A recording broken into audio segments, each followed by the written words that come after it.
I wonder why anyone cares. Is it like that or what? It was this level. There was a character. Oh, hang on. Now we're live on We're Twitch. live so we're gonna now, get so blasted. Yeah. There's a character in Rebirth. No spoilers here, but basically the character who gave Barrett his arm. And so I wrote down like, geez, this doctor just seems to love putting these arms on people. And so then the joke I wrote down was, what happens if you go in for a cold? Does he put a gun on your face to replace your nose? Look, it was much better written and much better delivered than that, but that was the basic idea. Is like, remember to tell this hot joke. And I maybe got a smile from Ross. So it was definitely Here's a question worth about it. that though. Sweet, sweet Is it Yeah. like, do you have like within that like the idea of, okay, well, when we talk about this is when I'm gonna place it? Yeah, 100%. Yeah, what do you mean? Yeah. Okay, You yeah. gotta- No, I don't do that. Do you steer I the have, like, conversation in a direction so that you can tell your joke? I lightly, but I'm willing to let it go. I think as an editor, you got to realize when to let things go, and if it's not going that direction, I can lose the gun on your nose joke, I suppose. Yeah, that's interesting. No, I don't do that. Haley, so you do that too. Yeah, but I won't So everyone's steer. pre-scripting their humor. I won't steer. I won't steer. If it misses, it misses, and I'm like, oh well, missed joke. But like, if I was like, oh, I like Nintendo's arms. Speaking of arms, like I wouldn't do that. It's good to Thank have you, a Phil couple Best, for the locked big in. sub on Twitch. Appreciate it. Thanks, Phil Best. You guys good to go? Yeah, we got a hard out at 7:30, Janet. Yep. Okay, Which sorry, is 5:30? an hour, right? Exactly an hour. Yes. Yeah. Cool. Okay. I'm gonna Great. watch Dune too. Oh hell yeah. Oh, you know, Good things. have you heard this joke, Janet? And I'm not telling this joke, but I heard it on a podcast that made me laugh. Where Okay. someone says, and it's, believe it or not, of course, it's Blank Check's podcast. But they said, I love Dune 2. Doing two chicks at the same time. Now, I think that's in poor taste, personally. But in terms of wordplay, I do think it's funny. Good Okay, taste. great. And whenever you're ready, Haley. No, let's sit on that for a little longer. Well, I was just thinking about how like who said the joke, because I feel like if a woman said it, that's hilarious, and if a man said it, like that was something to say. Yeah, You know, You can adapt it. You can change it to anything you want, really. everything's better if women were just the ones saying and doing it, but that's not the world we live in. But anyway, this is the world we live in, which is this podcast. And it's a lovely world. Hello, hello, hello. Welcome to Bonus Pod, the companion podcast to the Midmax Show. My name is Haley McLean, and today we have a very special episode, all things GDC, because I'm joined by my buddies who went to GDC with me at the same time, including Janet Garcia. Hello. Hi, Janet, and Ben Hansen. Haley, this is the biggest episode of the year. Get ready for excitement. I know you were gassing it up on the last episode. I was listening to it, being like, that's all going to be over there. Don't go over there and listen to that. I was like, oh, I better make it good. It's a weird feeling because it's like, oh, should we just unpack all of GDC on the main show? It sounded like I said the man show, and that's not what I meant. On the main show, the Min-Max Show podcast, because it's like, there's a lot to say. But at the same time, it's like, if we have in the headline GDC recap or something like that, I think people are going to fall asleep before they even click on it. But I do think there's a lot of interesting things to say. So I feel like Bonus Pod is the right spot to pack in some behind-the-scenes game industry talk about what it's like actually going to the Game Developers Conference. Yeah, you could even argue this time last year, you and I did a bonus podcast where it was just us two in your hotel room after talking about all the seminars we went to. Sort of Right. pseudo the first bonus pod. Oh, if we in some think really ways, that's critically about true. it. In some ways, in reality, no. Whoa. I didn't come Yeah. here to think critically. No, yeah. So we used to in the past. I would go to GDC. Other folks would go to GDC, and we would go to as many panels as possible, and then kind of unpack them in a Patreon exclusive podcast. And then this year, because I wasn't staying as long at GDC, like I flew out on Wednesday, and so I wasn't able to go to as many panels as normal. So I'm like, well, I don't think that format will work, but all of us still have a lot to say. So it's like, I think Bonus Pod is the right landing spot for this. Yeah. No, it's perfect.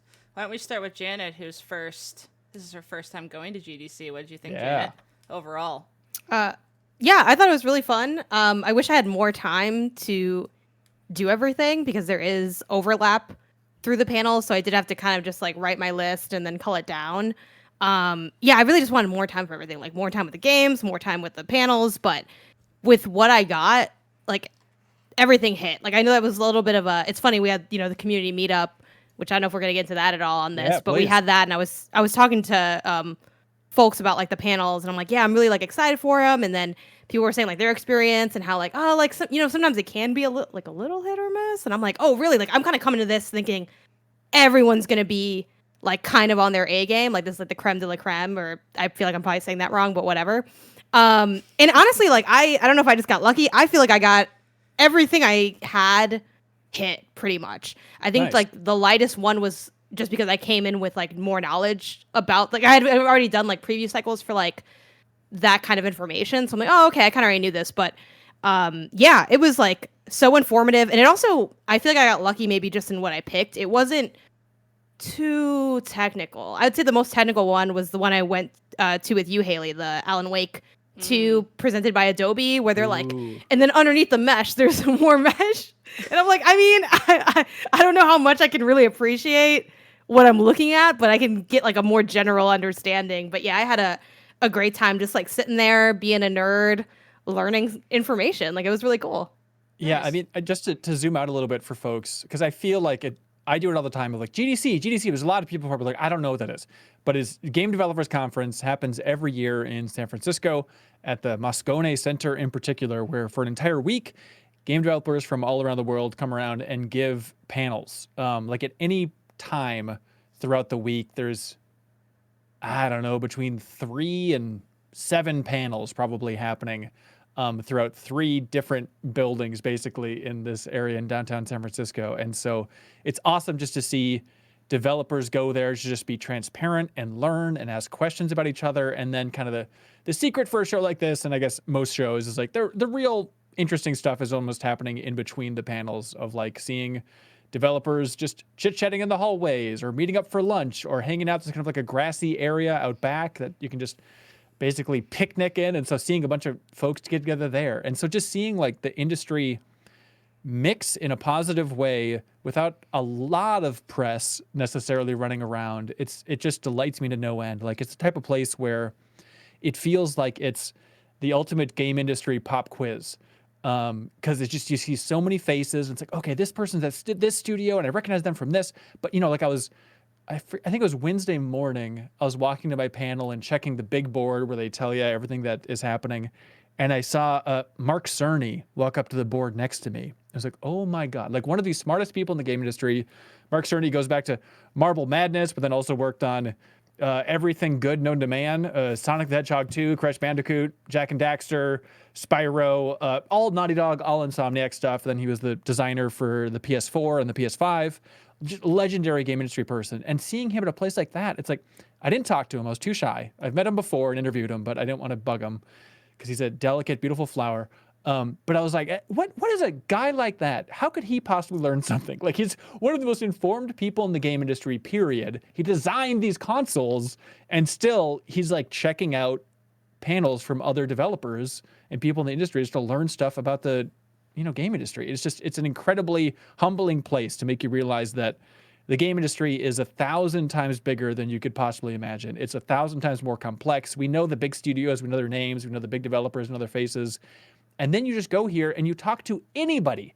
Like that's my weird thing is just getting to a panel early, talking to the people next to me, and they're all from wildly different studios, sometimes like tech companies I've never heard of. And it's humbling how small everybody's perspective on game development is in 1,000 different ways. So that's the beauty of GDC. So before I forget, I want to thank everybody for supporting MinMax on Patreon and funding us to go out to GDC for an event like this, because it means the world just to kind of connect with folks again. And we do have a travelogue chronicling our entire experience that's going to be going up. I believe the plan is Friday. Oh, cool. We'll get that up with an extended version, and the extended version I just got a cut of. And that is 3.5 hours Oh if my you want the God. full extended version of GDC, which Wow. if you're at the $10 tier, you can unlock that one. Otherwise, everything else will be up on YouTube there. Haley, how was your GDC? It was so good. This was my second one. I liked it a lot better than last year. I thought it was more organized than last year, and also just it was nice having Janet and Isaiah to like hang out with so much too. That was huge. Like we all are at the same hotel. Yeah. So we just ended up going to at the same time, heading over to the center at the same time. You know, like the first day I was like, I'm going to an Halloween 2 talk. And Janet was like, what's that? I'm coming too. It's like way more fun to go to those talks with people. It was funny, Bennett. Last year I should have coordinated with you more, but I was pretty new to MinMax. But we ended up going to a lot of the same talks. And I wish I had found you so I could sit next to you. We just didn't know we were both there together. Because it does make it a lot more enjoyable to be there with friends and stuff too while you're learning. Because you can both not understand what the hell the mesh system software is together while you look at the screenshots and stuff like that.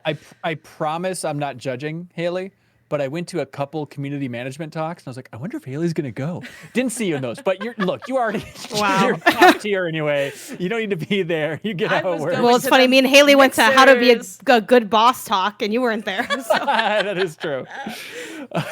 Oh man, that stings. And I will say on the stinging front, we did give Janet the choice of like, you know, Haley was technically going with her law firm to GDC, so she had her different hotel booked, and it was like, okay, Janet, we're gonna both whistle at you like you're a dog, and you need to choose which hotel you want to stay at. You must choose, and you chose Haley's hotel over my hotel. Haley did not whistle at me, for the record. Haley would never. That's fine. I'm glad you all had a lovely time and got to hang out in your beautiful hotel. Full disclosure, when it came, so my boyfriend Isaiah came along. He bought his own like pass and stuff. We just took the same flight and just split the hotel or whatever. But I had him pick it actually. I was like, you pick it, because I'm actually banned from picking hotels after picking like 2 bad hotels in a row. Like I took too many L's, and we're like, you know what, you're off this project. I'm like, all right, that's fine. I don't need this anymore. And he picked Haley's. He thought that one looked nicer. So yeah, I was happy with it. That's fine. I will say I'll probably pick yours next year, Ben, because it was so close to the center. It was like 3 minutes I know, away. that's the thing. It was like awesome. You were like right there, and I really did feel that pain when it's like, okay, once I go out, like I can't come back. Yeah. Like whatever I'm wearing, I have to wear for like 12 hours. Yes. It's like So I wish sneak a little I could have shower changed in before dinner if you really want it, stuff like that. That hits different when you're hour 9 on the show floor feeling like a grease ball. Having to do the early 2000s how to go from day to night that plagued women's fashion magazines. Like I had to channel that again, and I was like, okay, how do I go from day to night? But you could just change, so that's nice. Special shout out to Isaiah, by the way, who went, and there's a lot of time of like, he can't quite get into this area, doesn't have the right pass and stuff. And it's like, hey, Isaiah, can you just like film us walking around Day of the Devs and stuff for the Travelogue? So very thankful for him for being a good sport. And also coming to the community meetup, I'm sure is a lot of him like, do you think you enjoyed that, Janet? Give me the read from Isaiah's I think it was fine. I mean, I could have just I didn't ask him technically, but I think it was cool. Like he likes talking to people and he's really friendly. So, and he had for those of y'all who like came through, the weirdness of people being like, oh yeah, I know who you are. You get mentioned on the podcast all the time. But it's like, so I think that's kind of odd because he doesn't make the content. So I don't know if that was like trippy for him, but I was like, I don't know. It's fine. But yeah, he had his own, just reasons to go and kind of did his own thing just because I was there for like the things I need to do for work and he was there for his own career. So, Yeah. But yeah, it was great like hanging out with y'all and like teaming up on everything and just like unpacking all of the talks and like taking notes. And I don't know, it was just an exciting time. I geek out for stuff like that. So getting to feel like I'm in college again for a second, but not being lucky enough to be able to be credentialed so that I can actually go, it was such a privileged thing because it's so expensive to go to GDC. That media badge giving you everything, that's like a value of thousands of dollars, which like, it sucks that it is so highly valued, but like, I really felt that like, okay, let me get everything I can out of this. Cause like, who knows how often I can even come back. Like I've been wanting to do this my entire career. So like I have very few things left on my career bucket list now after going to GDC. Nice. Oh, that's nice. A huge thanks to everybody who came out to the San Francisco meetup. We ended up at the Tempest Bar. Thanks to Tony for lining it up. And then Justin was the saint who was working that night. And like, that when they got to the point of putting out black tablecloths over these tables in the dive bar of the Tempest, like just for our community meetup and like actually kind of roping off an area more or less, like this is bizarre service on St. Patrick's Day in a bar in downtown San Francisco. And they brought us, drink tickets and food. It was unbelievably sweet. We were spoiled. It was insane. It was uncomfortable how nice they were. But huge thanks to everybody who came out. Like, I think were around between like 35 and 40 people, I think, that came out. So thanks to everybody in the community who took a chance. It was so nice connecting faces to names. It's always a fun thing. And we've had so many min-max meetups in Minneapolis, which has been great. But to see like a whole new swath of people like, oh, I'm the person that messaged you about this, or I wrote in with this question on the min-max show. It's like, oh my God, okay, you're the person. And so it's so sweet. And there are like a couple, I don't know why this gets me more than most, but like seeing the couples that would show up, I just find that to be so sweet. Yeah, that like is really people sweet. that, you know, maybe one person's more into min-max than the other, but the fact that like these couples are like, oh, I like House on a Rise. And so happy to come to this meetup and talk to a stranger at a bar. So huge shout out to those folks. Yeah, that's very fun. I got a couple of those. It was like a couple coming up. It's like, hey, like I watch all your stuff and she watches your Red Dead roleplay streams. It's like, oh, that's nice. There's something. Hell yes. Shout out too to Haley DeBoom came out to the community meetup, who we're going to have on more min-max content soon. I saw one pissy comment. I think somebody wrote into the min-max show being like, you said you're going to have Haley DeBoom on more min-max content this year, and it's the end of March, and there's no Haley. But well, how are they doing on the resolutions? Because calm down. It's Q1. All right. Yeah. She's coming around the bend, I promise. But it was awesome for her to travel out and actually get to meet her in person and have a couple drinks with her and stuff. That was fun. She's the coolest. Like it was, we started talking about Overwatch, and then we talked about Overwatch for like 45 minutes because both essentially started with, "Hey, I heard that you play Overwatch," and it's like, "Oh yes," it's like, "Oh, I know, right?" And we both still talk about how much we hate it but play it every day. It was super fun. I definitely want to play Overwatch with her. What do you think was the highlight of your GDC, Haley? Most exciting moment? I really liked the Day of the Devs event. That was really fun. Yeah. That was really cool. It just kind of felt like this really neat event that a lot of effort got put into it. Like, I only went to E3 2017, but stepping into that darker room with all the neon and the big stage and seats where people could just relax and little corners where you could sit down if you wanted. Like, it was very conscientious of, let's just not pack this full with 1 million people so everyone's uncomfortable. It's like, let's make a nice, cool space that's spunky looking. Everyone can come in, filter through, play some cool indie games. Here's a place you can stand outside. Here's an inside place. It just felt very like, oh, this is a nice experience. I don't feel claustrophobic. There's a lot of cool things to look at.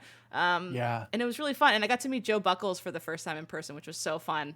I never met him in person. Oh, that's funny. Yeah, former intern. He's creating Dome King Cabbage, which the coolest game I've ever seen in my life. It's ridiculously cool looking. Yeah. So, I mean, this is the thing is we reveal in the travelogue, but just for some behind the scenes thing, Leo Vader came out to San Francisco as well, but it was to just shoot a documentary / travelogue about Dome King Cabbage's presence at the show and Joe getting prepared and what that experience is like for developers. So that is going to be coming down the road. I think it'll take a while to cut together, but I know Leo's really excited about it, which makes me really excited about it. Mm-hmm. That's going to be my Psych Odyssey.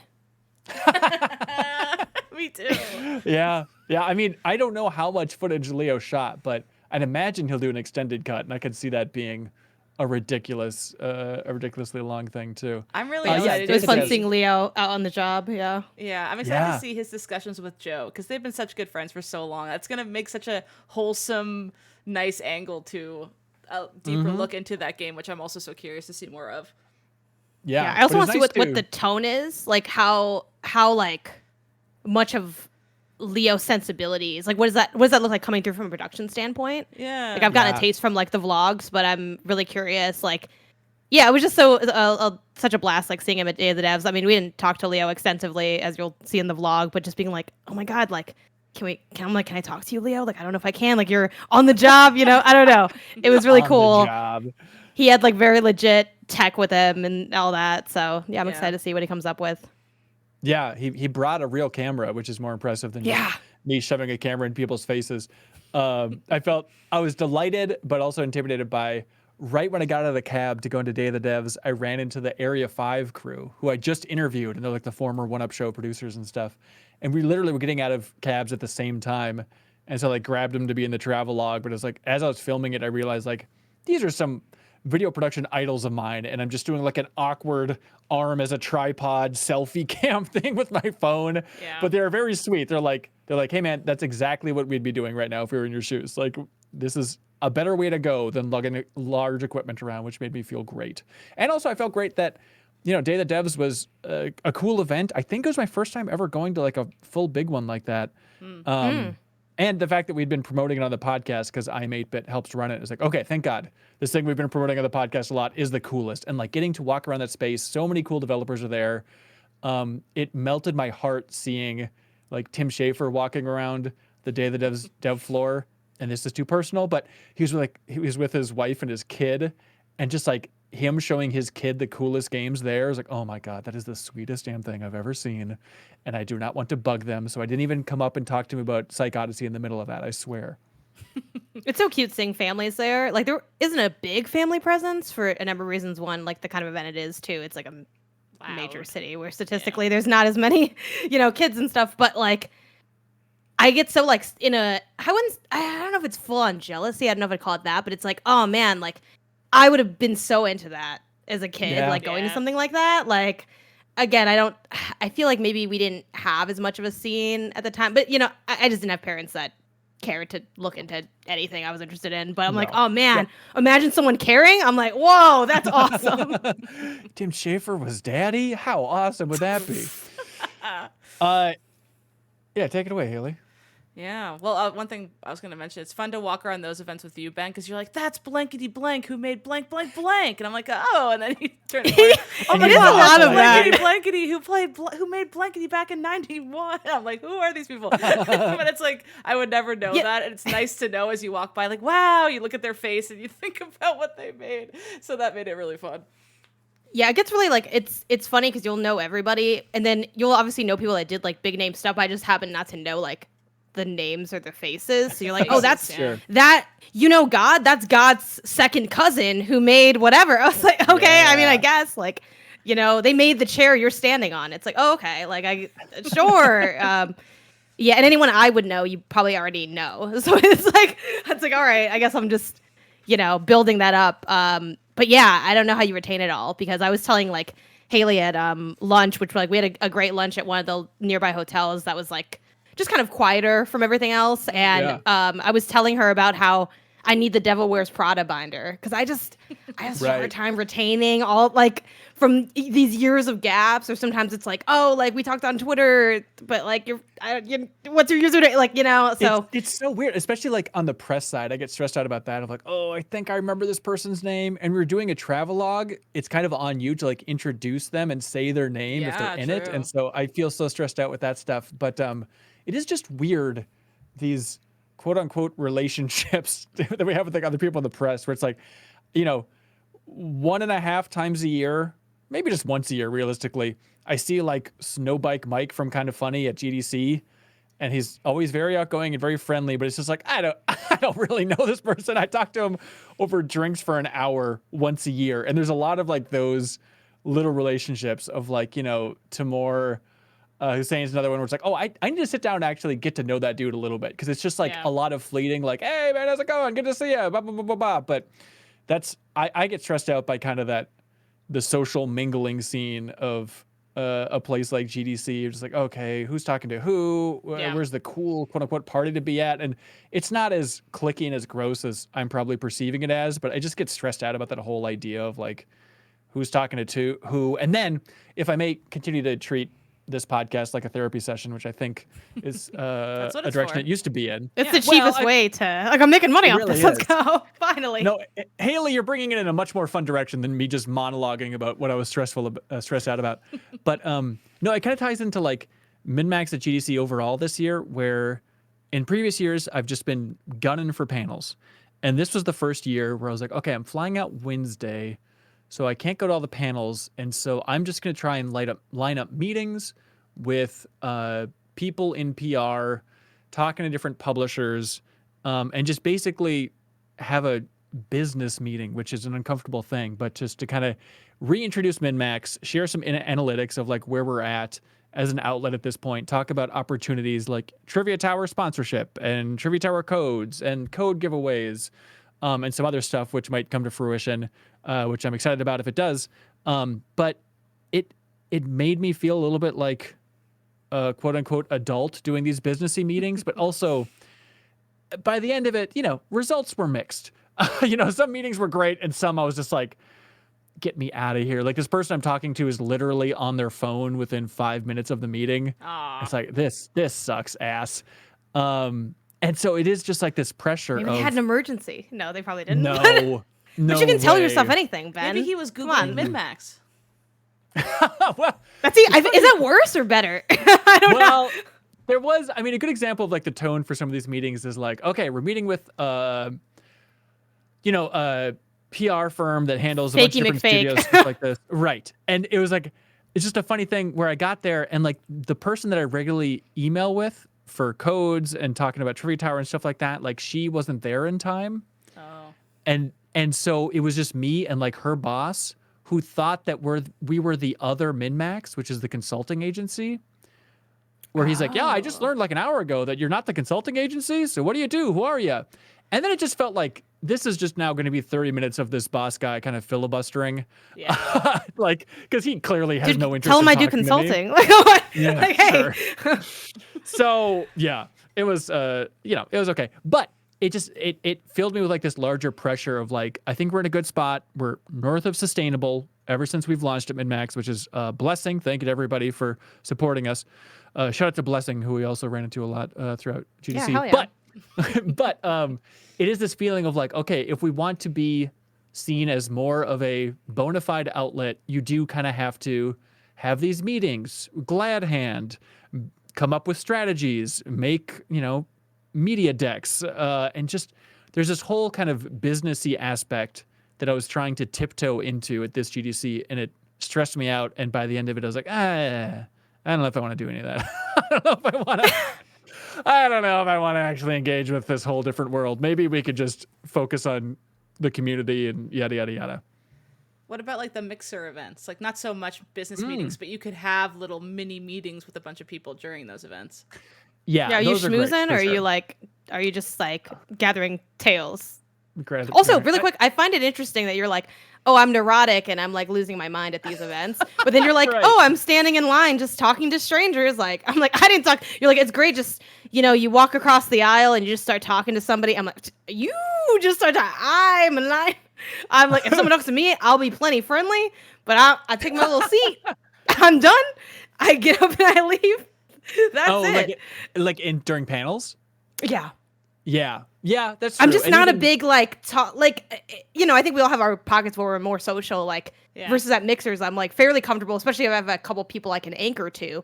But like I Yeah. was telling, and Haley, I forget if I was telling you this, but like I was at a press event and it was like a very like unrelated to this, and it was like very influencer heavy though, so I didn't like see like any of my peers almost at all. So I was just standing there, like I took my pictures for Instagram and then I just kind of was waiting to play the game. And then I see I think it was Mike, actually, like Snowbike Mike.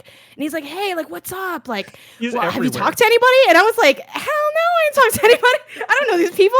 I'm not going to talk to anybody. He's like, walk around, introduce yourself. I'm like, no, I'm good. I'll talk to you because I know you. That's it. That's just, I think we all have our It takes me Our back comforts to and schoolyard discomforts. days. Yeah, it's like, oh, they're Yep. already in a clump. I don't want to join their clump. What's this clump? Like, oh, there's 3 in that clump, and they're starting a conference. That's like, the stupid I stressful get in part. my head yeah. too much. Yeah. Yeah, and like I think I talked to both of you about this afterwards because I felt a little bit bad. But like the first night was the community meetup. Second night was an event called the Mixed, which is kind of like another day of the devs, where it's just a bunch of indie games at this venue, which is really cool and The nice. old art gallery. It was cool. Yeah, and I felt like during that it was like I didn't talk to I only talked to people I knew basically at that event, more or less. Real quick story though, before forget, is like I was so excited at that event to run into Jake Rodkin because I'm a huge fan of Idle Thumbs, and he worked on obviously Walking Dead and then Firewatch, and he's been at Valve. But he was demoing a new Sam and Max game, which he is helping Oh. with. It's kind of like the remake. And it was awesome to meet him in person because I'm such a huge fan. But then at the same time, it was very nice because like I introduced myself like, hey, technically we did a video a while ago at Game Informer, blah, blah, blah, blah, blah. And he was friendly, but whatever. But there was another guy that I was standing there with talking to him, and he was just like a really young developer who was just full of questions about like, how are you making this? And like seeing Jake Rodkin's attention just shift fully to like, let me train up this younger generation of game developers versus glad handing with this person from the press. It filled my heart with glee, even though I was then left out in the cold and didn't get a hug from Jake Rodkin. But my point is, that first night I was like, okay, I basically only talked to people that I knew more or less. And so we went to like an Xbox mixer the next day, and my mission was like, I barely want to talk to Janet and Haley. I want to talk to a bunch of other people. So this is kind of my last night at GDC. And then the next day I realized like, oh, that was probably rude to like constantly just be like walking away from you guys to go talk to developers that I recognized and whatnot. I will say you were my wingman meeting Sven though. Ooh, Big yes, wingman from energy Larian. there. So yeah, he came, he walked in and Ben leaned over. He's like, "Do you know who that is? That's the freaking director of Baldur's Gate 3," which he's the guy who wore the armor during the Game Awards, which is how a lot of people see Hell him. yeah. And I was like, "Oh my god!" And I'm just so not the type to go up and gush at people. I'd rather just say I was in a room with a guy I think is really cool than like go up and be like, "Ah, you're cool." But Ben was like, "Get over here. We're going to talk to him." And I was like, "Ah!" So we talked to him for a minute. And then you took it a step further and you said, "Go, could she have a picture?" I would never have in 1,000 years asked for a picture. But if someone else is going to be like, "Hey, you want a picture?" I'll be like, "Oh my God, that's crazy. Maybe if you want one too." You want to hear definitely the cloudy thing, like when it's like that weird like clout gap where it's like, okay, I am just like really a fan and I just want to say hey and whatever. It's like thank God for the people that say, "Would you like a picture?" Because it kind of gives. And for me, I'm not really bashful about a lot of other things. Like I just feel like so much of society is just like pomp and circumstance of like, "Oh, hi." Like, well, I just want to be polite. It's like you have to be so polite that like if you're not doing that, it's assumed that you're rude. Kind of like your thing, Ben, where you're like, "Oh, I hope you didn't think I was rude." I was like, "No, why would I think that?" Like, I would never default to that. Like, and I hate that societally there's so many like hoops you're supposed to jump to like make sure you're not rude, like make sure, like I think that's stupid. So I'm like, I don't do any of that, and I think that's why a lot of people are like, "Oh, do you hate me?" I'm like, no, I just didn't, I don't know, say 8 filler lines to you because I think they're dumb.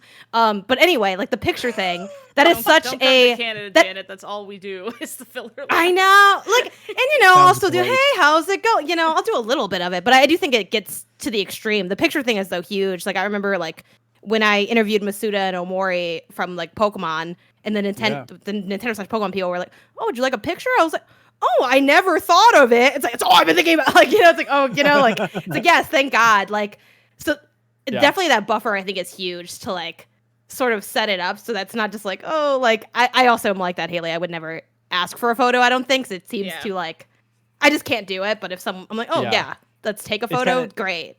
And I'm so glad. It's like, it's stressful, but I've gotten used to this instinct after being a video producer for decades now. But even like at the community meetup, it's like, this sucks, but this is the time to rally everybody to take that group photo. And like, you feel like such an asshole jumping into everybody's group and be like, "Hey, could you all just go stand on this stage over here?" Blah, blah, blah, blah.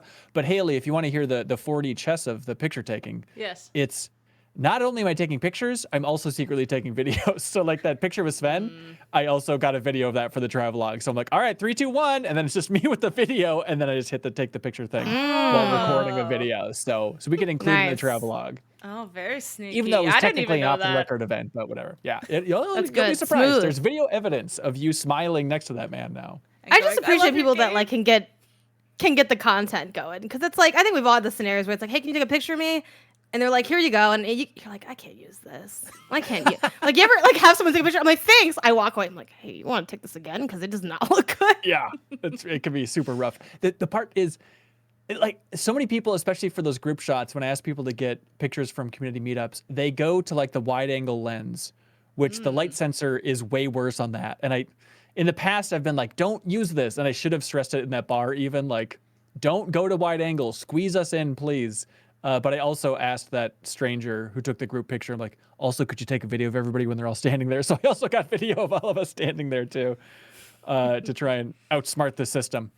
What stands out to you, Haley? Panel-wise, what'd you learn? What'd you play? Should we dive into some meat stuff like that? Yeah, I think panels would be good. So I didn't get to go to many panels. Last year I went to so many more panels, but we're just going to those other cool events, which I liked how I balanced it this year, because I only had the Summit Pass anyways, so I could only go to the Monday, Tuesday panels. Sure. And it was funny, we waited in line for the Zelda one, and we got all the way to the front, and then they were like, "You can't go in here." And I was like, That's "Oh right. my God." Yeah, I went alone. So Janet had Which already is, walked like- a little bit away. I was like, Janet, I can't get in. And everyone like turned to look, and I was like, ah. Janet's like, no, We went from like a full group of people to like just me, which was Oh, like no. 8 times funnier when I'm like, I'm the only one that didn't finish the game. Yeah, you seem very self-conscious about that, which is just fine. Just fine. Like, I was surprised in the travelogue. I was like, all right, we're at the Zelda line. And you immediately were like, I didn't finish the game, and I'm not going to take any shit about it. And I was like, oh, I didn't even think of this. It's so funny that's on your mind as you're going to Hey a man, panel. I'm always, you stay ready, you don't gotta get ready. You know, I'm like, Smart. I know what you gotta say, and guess what? It didn't matter, She's and they already in didn't spoil front the of game, it. so doing the thing. It actually does matter, and you should finish that game because of freaking rules. But Tears of the Kingdom panel, Janet, you actually went to it. It was about the sound design of Tears of the Kingdom? Yeah, it was actually more physics oriented than I expected it to be. I mean, the title was, I believe it was Tunes of the Kingdom, and it was discussing like the physics in relation to the sound, but they did get into Right. like a good amount of the physics, and just sort of like the ethos of or like what's kind of underscoring the talk was how multidisciplinary making Tears of the Kingdom was, like how many teams were involved and the ways they all work together. But like one of the core takeaways that they like talked about was that it's an entirely physics driven world where like unique interactions can occur without dedicated implementation. That was the core like message of that panel. And then they kind of looked at sort of how they went about that, where at first like they made non-physics objects like a somewhat static like wheel or like turning thing, and then they're like, well, then if you put a wheel that has like the physics properties and its velocity interacts with it, like it makes the world like fall apart. Like they're like, when we first started making this game, the entire world was broken. Everything was broken. It looked terrible. They're like, why are we making this? It's not working. And they were like, don't worry about it. We're gonna fix it later. Like just keep building it, and we're gonna tool it. So yeah, they made everything a physics-driven event, even like recall. So every action and every like thing is physics-based, so that it can interact with each other. And then sound design was similarly created, where they weren't doing something necessarily like the one example they used was if you created a raft that had like a water wheel or something, like little pins turning. Yeah. It's not like they did Foley work for like what does that sound like if you have like a little boat. They made the sounds where it's like the individual pieces, and when you put it together, you suddenly have like the sound of an engine. You suddenly have the physics of a car. So it's just that idea of all the pieces are sort of operating, and then when together they can work, and that's how they made it so that it can work in like a cajillion different configurations. Cool. And yeah, they had some fun stuff with the sound design, like through lines of the audio, and like thinking of how stuff like they showed like an audio pathway that like exists, but then how it sounds is going to be dependent on the angle of the camera as well. So they kind of had multiple things functioning at once, and then, did the typical thing too, like the distance aspect and all of that. But yeah, like they showed how like the voxels in the game info also had like sound paths through them. So they like showed like, oh, this is an area you can travel through. So that was basically what the look of it, like that's what they were kind of like showing off and talking about. Yeah. Cool. That's awesome. I special thanks to everybody who said hello to me, by the way, that recognized me from Game Informer or MinMax. And one person who stopped me was a sound designer at Blizzard. And he's a very sweet guy. And he said he went to that talk, and he's like, it blew my damn mind. Like, as somebody who understands sound design a little bit in video games, like the way they're doing it, it's a Yeah. 1,000 times more impressive than we thought it was.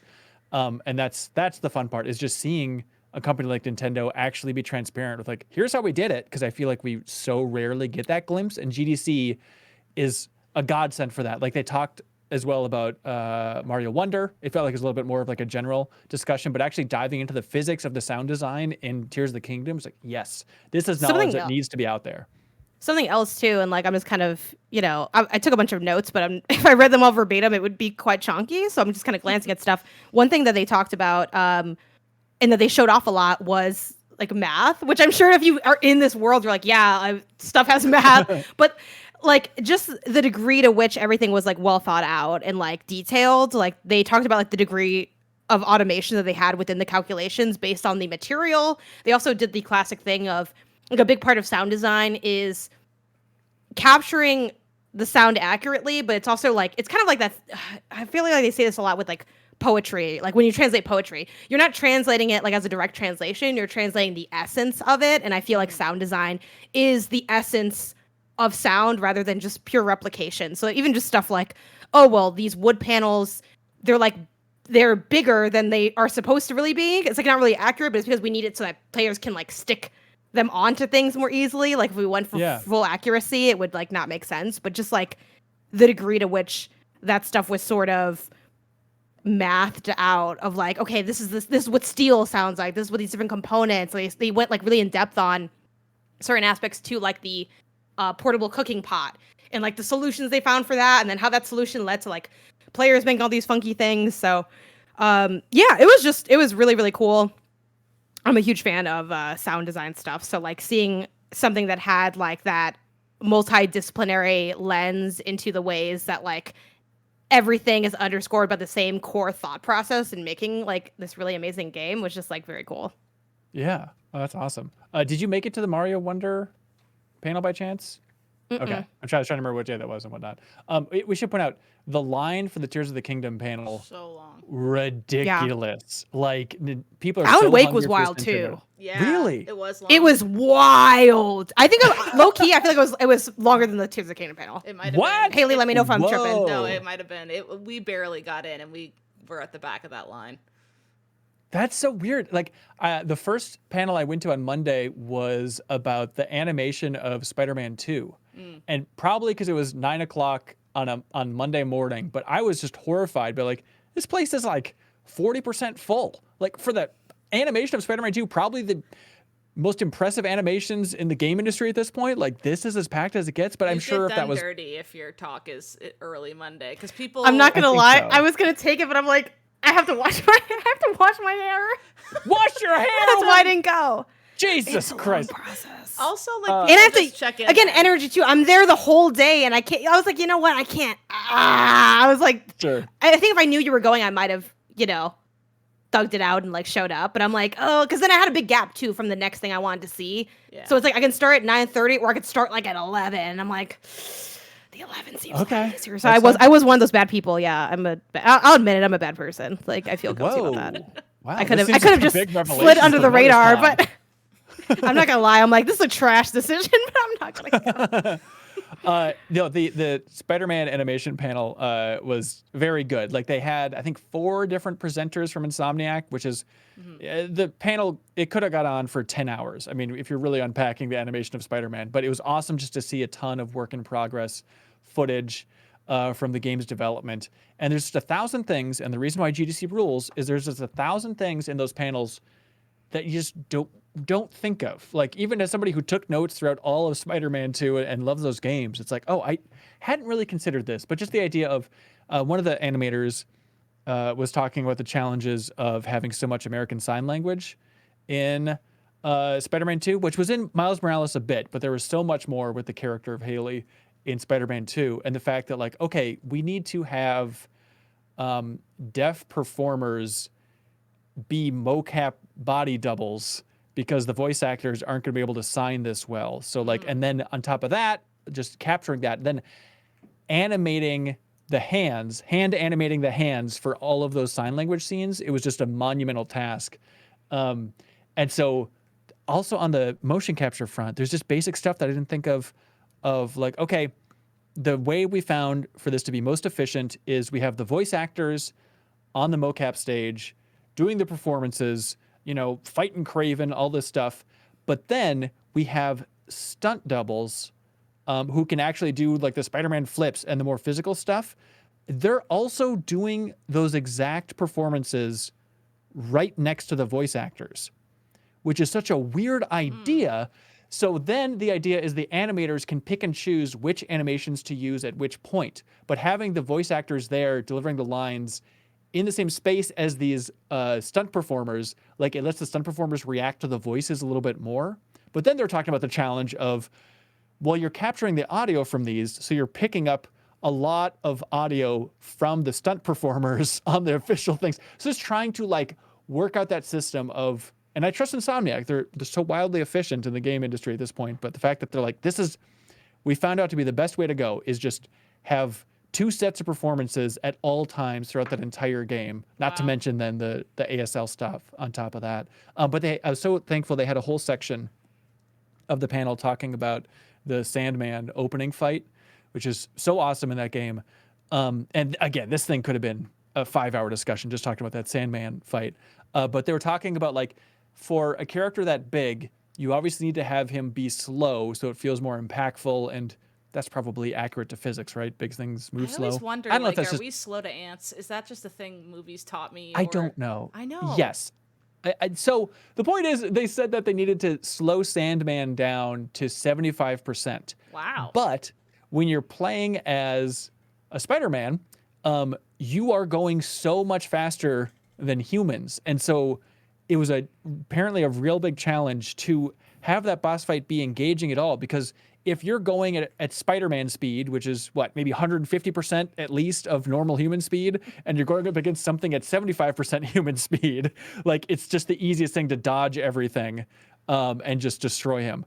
And so the challenge was like, okay, we need to have Sandman calibrate where you're going to be, and the most efficient move he can do that feels fair but not too cheap, but you can still dodge it, yada, yada, yada, is he does these big sweeping arm movements. But like they showed the math that he has to do to find the right area to try and do those sweeping arm movements. And they also talked about just the challenges, obviously, of like that big moment of throwing Miles across basically all of New York City. If you remember that, it's so incredible. And just the challenge of populating the city with pedestrians and cars as all of that's happening was monumental. And also they talked about, quick time events, which, you could have varying opinions on those, but just having the animator talk about the challenges of like, all right, his job is to design the quick time events of Spider-Man 2. And so many of those were coming in hot, being reworked the last second, like the last boss fight and stuff like that. All that stuff was being reworked really late in the process. Yeah. But also talking about, they found with Miles Morales in particular, the sweet spot for QuickTime events is to fail forward, so that even if you miss the QuickTime event, it's not a game over. It's just there's a different animation as you progress. And so you factor in all of those alternatives paths that you could go through for Spider-Man 2 and those QuickTime events. It's just a ton of animation work that probably won't be seen by anybody. And then last thing about Spider-Man 2 is, is great just hearing the questions that other animators were asking them during the Q&A, because every panel ends with like developer Q&A and stuff. And one developer got up and just like, how do you do the transitions between gameplay and cutscenes? Like, it just blows my mind that those can be smooth transitions like that. And they're like, oh, it's just a lot of trial and error. We eventually got there. And they're like, ultimately, it helps to have a picture of where the gameplay starts, and you can show that on an iPad to the actors as they're performing, so they know that they have to end their scene in this pose on the rooftop, because that's where the gameplay is going to engage. And the closer you get to that while you're recording, it's so much easier. You don't have to fudge it after the fact in animation. On an iPad. Right, yeah. So it was a fascinating talk, and Insomniac they're doing a lot of talks for Spider-Man 2, which is great to see Sony get out there and share some secrets of this whole thing. Neat. That's a good one. I went to a really cool animation talk last year, the Overwatch 2 one about Kiriko's ult. I didn't get to go to this one, but it changed the way I view that, because we talked about it last year, but just quickly, it's like, so in Overwatch, when she ults, a bunch of these arches show up in front of her in a straight line, little brick images come up, it's all glowing, and then a fox jumps back and forth, and you think that that's just an animation that plays, and if there's something in the way, it just like phases through it and whatever. But it takes into account everything in front of it and adjusts the animation to go around things. So if she did it in front of her and there was a bunch of rocks, it would only put the arches where there weren't rocks. The fox wouldn't jump through a rock. It would jump over a rock or to the other side of the gate to then jump back across the rock. It always did 4 jumps. The jumps were never X distance away from each other. The bricks, there was always X bricks, but the bricks could be more in the front, more in the back. And he broke it down, and I was like, oh my God, I thought a fox just ran out. There's like all this crazy stuff going on behind the scenes. Like, what if there's a huge gap in the middle? Like, does the fox jump over the gap, or would it end early? And they had to like talk about all those different things. Like, certain maps have these massive gaps. It's like, should her ult not work if she points it this way? Should it only go 5 feet? Or do you think it's unfair and it should cross the platform and also count over there? They had to do all this testing and figuring out for one character's ultimate. Like, it's crazy the amount of effort that goes into something that you just kind of take for granted in the moment. So when I got home from Yep. GDC, I booted up Overwatch. Never played Kiriko for like an hour, and I was just like paying a lot of attention to what happens when I chuck my ult. It was so interesting. May have wasted a couple Yeah. ults pointing it at dumb stuff just to see what happened, and my teammates Worth got it. mad. Worth it. Worth it. No, another example of that just like hidden monstrosity challenge was I went to a panel on Oxenfree 2's development, which Nice. is a game. I like the first Oxenfree. I didn't get around to Oxenfree 2. And the biggest bummer is like everybody who was asking a question basically had that same story. Of like, oh, I've been meaning to check out your game. It looks really cool. It's like, God, somebody played Oxenfree 2. Jana, I know you played it, right? Yeah, I played it. I beat Okay. it. I liked it a lot. I want to go Oh, to that, but there I you think go. it conflicted with something else that I Yeah, couldn't make it's it to. tough to map out. And to be fair, some of this stuff is going to be online after the fact as well. Yeah. So if you want to check it out there, the selective ones are up. I think the Zelda one will probably be up, but I think they waited little while last year before they put the Kirby one up. But anyways, back to my point is in Oxenfree 2, there's a moment where you're walking around and you do the one-word story game, which is like a theater game apparently, or an improv game, where you just say one word, another character says one word, and you continue that story, which is a fun idea. Wouldn't that be a fun, cute character interaction to be like, all right, Haley, here's the story. Once Upon a time there was a giant, sloppy, ugly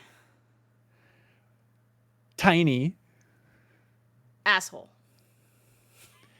the Entire world, hated my time with, them but when my mom drowned in my Jello I didn't even want to to care about anything except for my final huge questionable incomparable thing that I love so dearly. and That's it. so anyways, they wanted to have one of those sequences in Oxenfree 2. That went on like at least twice as long as it should have. I was like, I'm gonna win. It's the game that you can't be the one to end the sentence, right? I guess so. Yeah. I didn't know if that was part of it. Haley plays a whole different way. Yeah, I was trying Anyway, to what was wrap the it up. Yeah, what was the deal with The that? conclusion was they're like, this would be a fun thing. And then they said it just took forever to actually implement that. And they showed the actual like dialogue trees behind the I love scenes those. path and networking and coding just to try and rig up that conversation. It was one of the situations where like, this is what it looked like behind the scenes to have this function in a game in a way that makes sense. And it was the most complicated web of lines and interconnected patterns and like, but wait. And then they start scrolling to the right and they kept going for like a minute of just never ending complexity, just a bunch of spaghetti thrown at a wall. So it was very awesome to see, and it made me respect Oxenfree 2 in a whole new way. And they did say in that panel, somebody asked during the community Q&A, they said, do you think you're going to make another Oxenfree? And they say, well, we can't confirm anything, but they said the oldest joke in the studio is that we would make it and we'd call it Oxen3. So just know that they're joking around about that at least. Yeah. I wonder if they'd actually do I wonder. that. I hope way not, they would. actually. I don't think That's a fun Netflix would idea. let them do that. True. Which I wonder how much Netflix has a hand in their stuff at this point. But of the stuff I went to, my favorite one was actually not the Tears of the Kingdom one, which was really good. But I think the best talk I went to, the one that I felt like was most informative and also engaging and entertaining and just kind of just snapped, was Game Narrative Summit Cooking with Chemistry, Recipes for Attraction and Narrative Design by Michelle Clow. Might be mispronouncing her last name. But it broke down like it had to have been like 9 to like low double digit numbers on like breaking down tips for how to create romance within a video game. It also made me realize why so many video game romances fall flat to me, and it's because most of them are like the exchange kind of thing, like favor for hooking up. It's like, oh, I got you all these presents and now like I love you. And so she kind of like went into what is that setup like? What are the limitations of it? Because it's not inherently bad. It doesn't necessarily mean the romance is going to be bad. But even something like, she used like Baldur's Gate 3 as an example and was like, hey, love the romance in there, but it is very like it's approval rating. And then the idea of like, what is the limitation of approval rating? Well, it doesn't allow for people to get together who have like different opinions, which is like missing these huge romance tropes that exist in other media of like, the kind of stuff you see in Star Wars and like a million other places of that kind of more feisty antagonistic element of romance. She also talked about like a bunch of ways that you can integrate romance that is more cohesive with gameplay. Things like the way cosmetics can be used as like an aspect of like attraction, like how your character dresses, like what kind of role they play, like all these different elements. And I think one of the coolest aspects to what she broke down too was talking about for each tip, she also gave like what is the cheap, quick, easier way to do it. Because like one of the big like motifs that she hit in her presentation was, wow, this sounds really great, but game dev is really expensive and really time consuming. So like how can I actually implement this in my game? And then she kind of gave like simpler integrations for each of the different situations. But yeah, she like broke down, the arc of romances, like how when it happens too soon, like it doesn't feel like the payoff doesn't feel as good, like the different, the idea of playing with different flavors in creating this, and had this whole like through line of this cooking metaphor that she like all of it was just so informative and interesting and masterfully presented. And I just thought it was like one of the best. Like she never came up for air during this talk either. Like she didn't speak too fast, but she never took a breath, which was wild. Like everything about this was like, I don't know if I'm ever going to see a presentation that's as good as what I saw there. Like it was so incredible and interesting and like just dynamic. So anyway, yeah, but there was like a million, examples that came through. The idea of like shared values, like how you treat the people, safety versus excitement. Like there's like archetypes and having like and then the idea of replay and like how the replayability aspect and like what that means. So it just went to so many angles that I hadn't really like, I guess it's just not an aspect of gaming that I really have thought about too heavily. And I kind of always felt like, I don't know, it's always to some degree like, I said something that you liked and now we're done. And it is that, and that's not necessarily bad either, but just the idea of what's the variance in that. Yeah, it was just, it was just really, really freaking good. That's awesome. What was the name of it again, so folks can find it if it goes public? It was a Game Narrative Summit, Cooking with Chemistry, Recipes for Attraction and Narrative Design by Michelle Clow. And I believe she also, which I'm going to look into getting this book. She has a book about, I think, romance in games, so I'm going to hit that up too. But yeah, it was just absolutely incredible. I love it. Haley, I went to a panel on reviving Neopets. Yeah, that one looks cool. I wanted to go to that too, yeah. It was called, Working with the Community to Revive Neopets. And they were talking about, like, we're trying to get back on the straight and narrow with Neopets. Like, we have so many fans. Haven't been doing them right. And so we're trying to improve the game. And a big part of that is we're tapping into the community and making them kind of like community ambassadors, and they're working with us on improving the game and all this different stuff.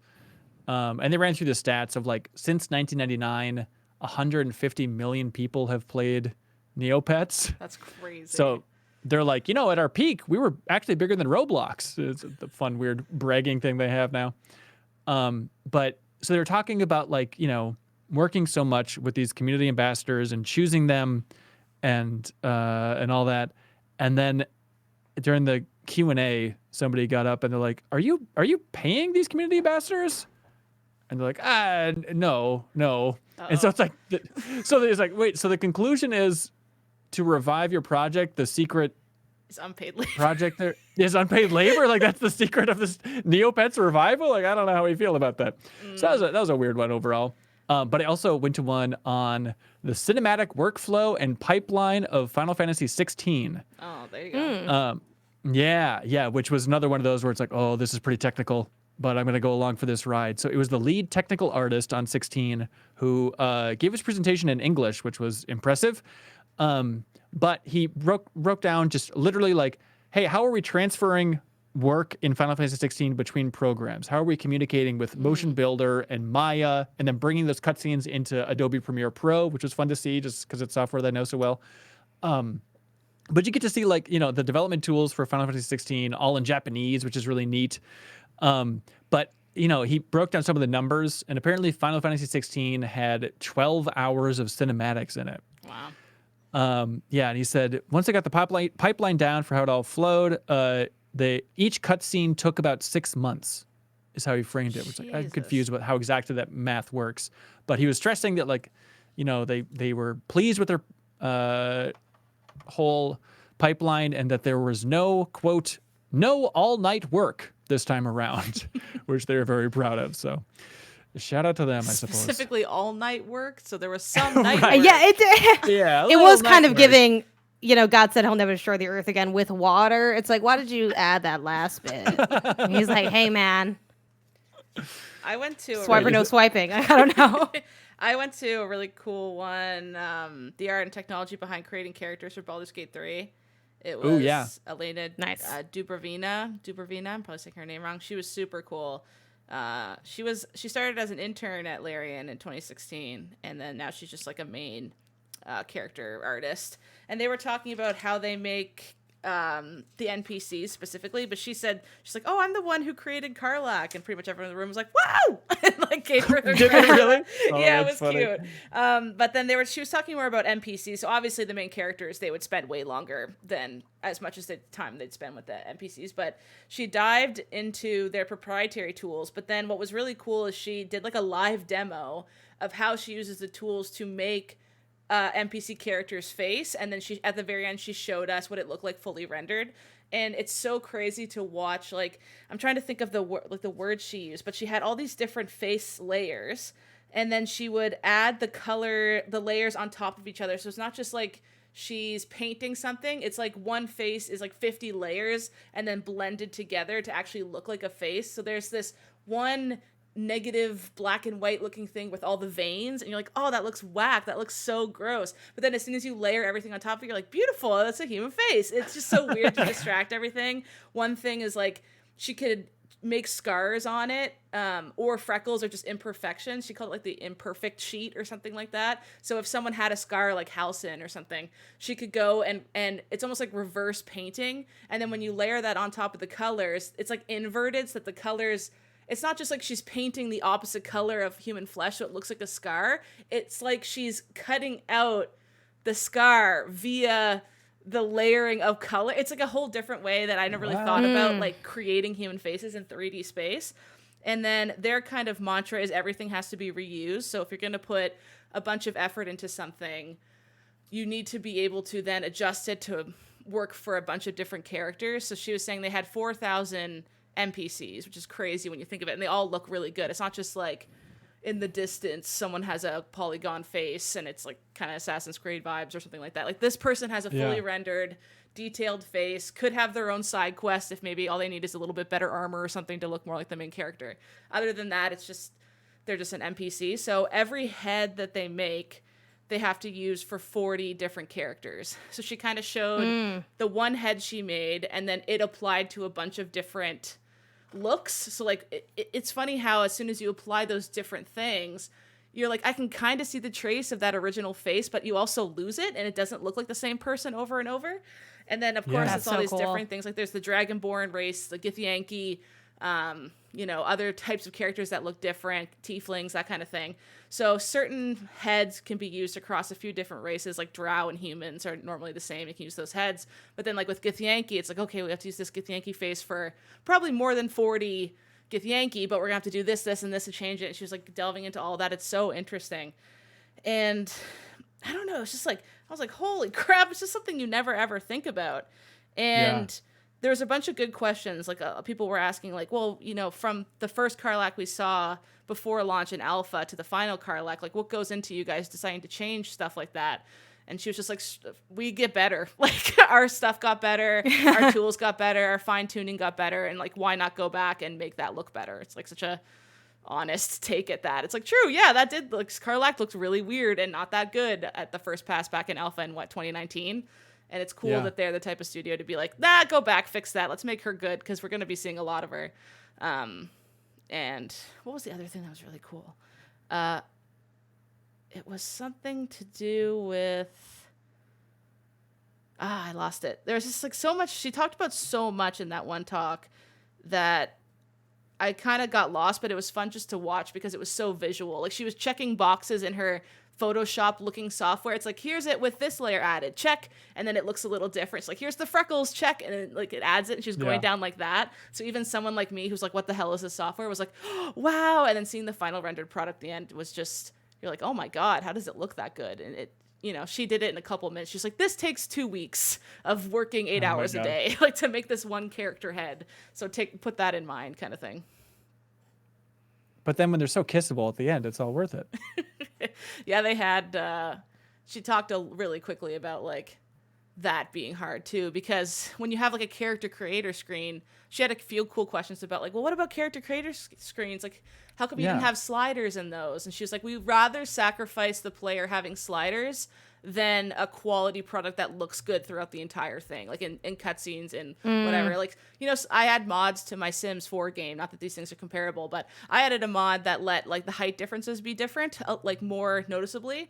And now whenever I have couples and they go to kiss, they just like make out with each other's forehead and chin, and it looks stupid. And I'm like, oh, I probably shouldn't have downloaded that mod. I think it's kind of the similar reason. Like, yeah, I can't slide and make my character have bigger lips, but then when she goes to kiss Karlach, it wouldn't look natural and cool, and it might take you out a little bit. So they, when they were like brought with that problem, they chose, you know, let's give them more character creator options outside of sliders. Because the joke was everyone spent 2 hours in the character corrector screen when it first launched. It's just that they didn't have sliders because they then wanted the product when it's released to be, they don't have to worry about that. Like, oh, let's go through and spend a bunch of our development time making sure all the lips touch, even if you're at this end of the slider. Like, who cares? Let's just get rid of sliders and make the rest of the game better. And she said that was the better route. And I think everyone in the room was like, true. Yeah, I agree. So, yeah. That's awesome. That was a cool one. Janet, you got to fly? Yeah, basically. I mean, I'll if you have a couple more sentences, like, I can do those, but I can't go for too much longer, you know. No, I can also just leave and y'all can keep going, so that's also that might be the valid. smoothest. But did you have anything else you wanted to say? Let's see. Stuff was good. Games were good. Yeah, I mean, there were like a lot of really good talks. I guess shout out to the 2 difficulty ones I went to. The one was called Difficult Games by Data and Design, and the other one, I think it was called like, oh god, I don't remember, but it was like, the hook was approachability, accessibility, choose 2, and it's like the idea that you can have like, or approachability, difficulty, choose 2. I think the joke is that like you can like have both. And one thing that was really cool is they sort of talked about the Celeste difficulty and didn't just say it was awesome, which I've never heard before. Everyone always says, "Oh, it's so great," and they're like, "I actually look at this more as like a cheat code situation. It doesn't actually interact with the core of the game. It just kind of like slaps on just a modifier." And I was like, damn, you kind of ate them up with that. Again, valid thing to do, but it was interesting looking at that compared to like other elements of, you know, the ways people approach it. So yeah, those were fun. You know, shout out to all that. Shout out to the person that did the indies, a case for making your own engine too. That was really fun. They showed like a slide of like other indies that had made their own engine and all of that. So it's just a kind of a different way to look at stuff. But yeah, thanks for hanging out with me during GDC. And yeah, you always remember your first GDC is what they say. So they say. Thanks for being there. Okay, go enjoy Dune 2, bye. Janet. Enjoy Dune 2. I'll make you bigger, Ben. Oh, thank you. Oh, I can finally breathe. It's too bad Janet had to leave because I was going to quickly talk about the Game Developers Choice Awards. Those were really cool, and she and I went into those. Those were great. Like, you and I were talking a bit about it. Sorry, my dog is snoring. I don't know if you can hear that. I keep I don't want to wake her up, but gently nudging I can't. her. I don't know if listeners can. You're good. I know. You're Like, good. if you're driving and listening to this and you're like, my engine sounds weird, it's my dog snoring. It's not your car. Yeah, so... Yeah, for those who don't know, during GDC, they do the Game Developers Choice Awards. They also do the Indie Games Fest. I think I actually have the little piece of Yeah, I do. I have the awards program with me. I took it. I Perfect. figured this was free because it's just they were on all the tables and stuff. But it was such a nice show. They had all these different, bunch of different awards. So the Independent Games Festival Awards were first, which is super cool to see so many indie games that like even I didn't hear of before, like be getting their roses and getting talked about. So they announced all the winners for those, and then they moved on to the Game Developers Choice Awards. So that would be more akin to like the sections for the Game Awards, like Jeff Keighley's event. It's like more, that would be the thing you maybe would compare it to. And what I think is interesting is like my biggest qualms with the Game Awards, like let the developers talk. I want to hear them talk. Like they work so hard and they only get 30 seconds. Is like they had however long they wanted during this to talk as long as they wanted. And I was sitting near the front and there's a little teleprompter, and I would turn after a long speech. I'm like, man, this has been like 5, 6, 7 minutes. I turned around to check to see if it's like a wrap up, and they never did any of that. It was just like, if you want to talk, just keep talking. So that was really nice to see, and there was some really nice anecdotal stories that came out of that. Like for example, Sven, Vic, do you know how to pronounce his last name? I don't know. Vicky Cristina Barcelona. Oh, perfect. Yes, him. He was talking, and he went up, and he had the most, I don't know, it was just like the thing the room needed to hear. He was talking just about the layoffs in general, and he had this really impassioned speech talking about like how he firsthand is in the rooms with these types of people who value shareholder opinions more than employees. He watches these companies firsthand take on a bunch of devs for a project, invest too much money, and then want the number to go upwards, so let a bunch of people go just to see that the number tick upwards for half a quarter, just so certain people are happy, and then do the whole cycle again. That's just the best thing for shareholders, but the worst thing for game devs. And he's a guy who has 450 employees, released Game of the Year last year, is up on stage receiving, I think they won 3 awards that night, winning everything, considered a commercial success, doing great, doesn't want to do DLC, doesn't need that money. They're like, we're not doing DLC because we don't want to, right? Like, it's like they could just print money and do DLC. For him to go up on stage and be the one to say, like, F this effing sucks, stop being greedy, Jesus Christ, you guys, come on, like, this sucks. And the room of all, especially then being a room of all game devs, right? It's not like it's a press event. It's like, this room is full of game devs who experience that all the time. It was like very electric in the air to hear people just be like, yeah, like, oh my God, finally, like someone who is up at that level, producing that quality content, releasing Game of the Year to publicly have that opinion on stage while holding up the award and being able to rant about that for a few minutes. It was really refreshing and nice to see. It was, I went back and watched in particular. Yeah. And I love his angle of like, I've been wrestling with publishers my entire career. Like I'm in the room. I know them. I know that it's just a matter of greed for a lot of this and just causing these stupid cycles of layoffs and then scrambling to hire people again, then laying them off again. And he's like, if everyone just sits back a little bit, isn't greedy, just rests and gets some of that money in the bank and saves it for the future, like there's a way to create a more sustainable game industry, which is nice to see. Yeah, it was that was just really refreshing and nice. And besides that, the show was so well produced. Like every section had this nice narration that came in with all these visuals that on the very cool looking stage, it's like best design, and then they had every trailer, and like, you know, Alana Pierce hosted it. She did a great job. Her dress was insanely cute. That was like the cutest dress I've ever seen at a Game Awards ever. As soon as she came out, Jen and I leaned over and were like, her dress, oh my God, obsessed. She's an angel. yeah, she rules. Yeah. And then you went to Kind of Funny, went to their studio. I was bummed that I didn't get to go because some dates shifted around and stuff, but all that stuff is going to be in the travelogue for your viewing pleasure. The plan right now is, to have that up on Friday to give you a firsthand experience of what it's like being at a show like GDC. But we're also going to be talking a little bit more about GDC on the MinMax Show podcast this week, because we're going to be talking about just upcoming games to keep on your radar. So I think, Haley, do you think you have more than one? Should we keep it to one each? How are you feeling about that segment? I have at least 2 or 3 that I played during a few of those events that I was like, oh, took a picture of them so I'd remember their name, because you play so many so quick, but you're like, that was a really good one. I need to keep that on my radar. I definitely have a few of them. Okay, cool. Yeah, so maybe we can share a couple. But yeah, I need to get rolling here, Haley. But anything else you definitely wanted to cover? No, I mean that's GDC, baby. It's really good. That's GDC. And it's sad after the week when you kind of see a lot of tweets like, "Oh man, the FOMO!" Like I just like it's such an expensive event to go to. It's the Yep. hotel alone is absolutely insane. So, I feel bad and I feel very privileged that I got to go just to acknowledge that and have fun and Yep. especially see you guys in person. That's always really great. It's just like Yeah, it's so fun. I'm such a good sucker time. for like, oh, it's Haley's first time meeting Janet. Like those types of like little moments. It's like, Yeah. oh my God, this is such a weird idea, but I love seeing it. Or like you meeting Joe Buckles for the first time, Yeah. Yeah, please get out of San Francisco next year, GDC. I know it's kind of the I classic know. thing, but the prices are not humane at this point, They're not. along with a lot of other things. But min-max stuff, we should mention Trivia Towers happening this Tuesday, March 26th at 7 p.m. Central. Michael Huber's hosting. Rogers Base.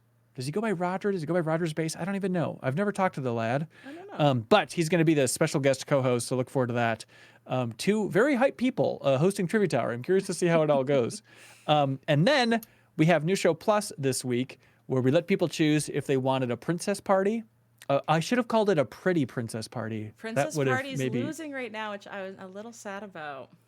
literally. I think it's a good spot for Mid-Max to be in, where the idea of us dressing up as princesses, including me, and playing Super Princess Peach is losing in the vote. It's in last place for New Show Plus. Then in second place, as of the time of this recording, or I guess third place, 1v1 Me Bro, where Michael Huber and I would 1v1 in StarCraft 2. It's not looking great for the odds of that one happening. Then a spin-off show from House on a Rise called Building Hunter Rise, where Jacob Geller and I would review buildings and architectural wonders of the world that the community submitted. I was excited about that. Jacob was excited about that. The community is a little bit excited about it. It got second. But what's winning by a landslide right now for New Show Plus is Spiciest Interview with Michael Huber. So the second episode of this, where Leo Vader is going to be interviewing Michael Huber about his life while Michael Huber eats a bunch of spicy wings. He has the hot ones, 10 sauces. I think it's the same ones that you had, Haley. So we'll see Yeah, I think it that would comparison. Be this season. Is he good with spice? Did we figure that out in our morning meeting? He says he likes spice, but the part I worry about is he going to be destroyed the rest of the day, and Trivia Tower later that evening is going to be really hard to record because he's going to be so sore. I don't know how it's going to go. We're going to find out, I guess. Sore. What do you mean by sore? What was the phrase earlier? Gigantic underprivileged butthole. What was the wording from the story? That was exactly it. Ugly. Yeah, we were describing Michael Huber's butt after Spiciest Interview. So look forward to that on Twitch for New Show Plus, and we'll be up on YouTube after that. I love when you're think on, that's Ben, it. because you do all the heavy lifting for me at the end. Isn't this nice? I can just say, yep, Ben knows. I know. Sorry, it's a great. control freak nature. I'd love to be chill. Do you want to go ultimate control freak, Haley? Yeah. So, I was taking notes on what would be good for a clip to put on YouTube from this episode of the podcast.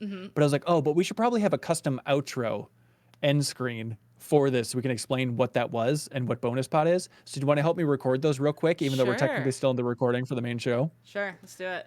Okay, so how about you say, The clip you that was just a watched clip. Oh, That was just a clip from our Patreon exclusive podcast bonus pod. So you Okay. say that, but you have to say it like naturally, like you're just thinking of it off the dome, but it's really hard to do. I'm just thinking off a dome. That was just a clip from our Patreon exclusive podcast bonus pod.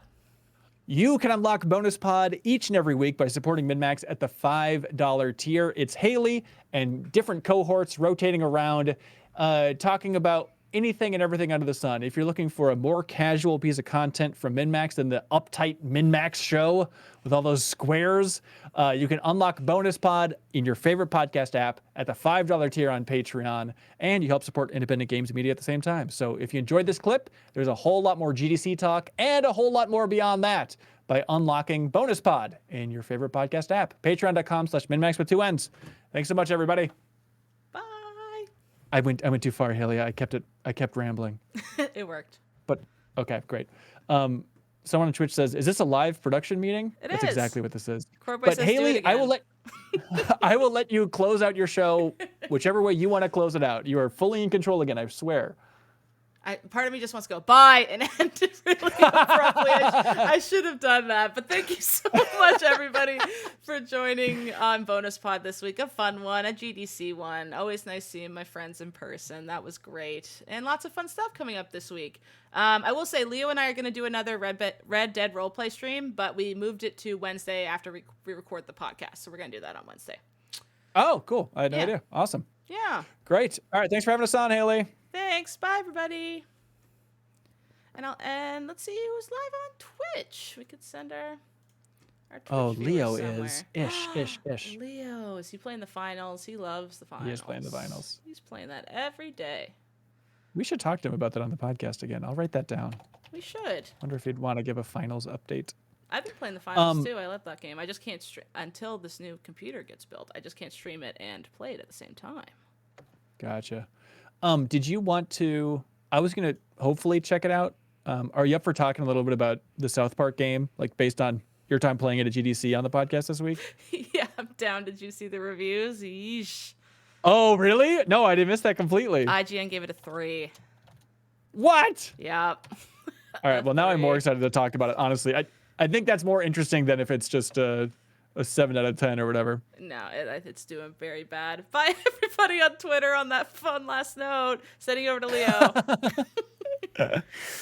Bye, Twitch. In 8 seconds. I said it too early. 4, 3, 2, 1. Raid now.